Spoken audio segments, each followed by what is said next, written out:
There's a publication that was put out in 1997 by the Australian National Training Authority, and the purpose of this document was to provide teachers and trainers with an opportunity to think about their teaching practice. Now, what Good, Better, Best endeavours to do is to identify the sorts of strategies that expert teachers adopt. It asks the questions in the planning phase of, do you research before teaching?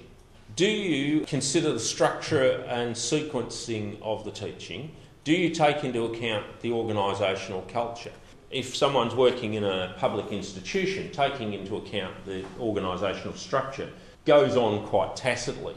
But if you're working as a trainer in a private organisation, clearly you have to think about the organisational culture in which you're working, because that's going to influence what's possible and what's not possible.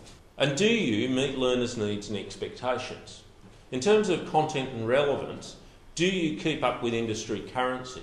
Now, this is designed for the vocational sector, and if one was working in the primary or the secondary sector, the question might be somewhat different. But what the purpose of the question is about is, do you keep your knowledge of your discipline as well as your knowledge of the field of education current?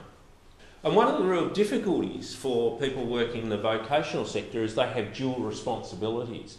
With regard to delivery, do you use effective teaching and learning approaches? Do you communicate effectively with learners, and do you manage effectively? Do you use effective assessment methods, help learners learn from assessments? Here we see a focus on using assessment to support learning, not just to assess an outcome, and evaluate personal practice. This particular document also adds the category of learner-teacher relationships and asks the questions, do you establish a positive learning environment?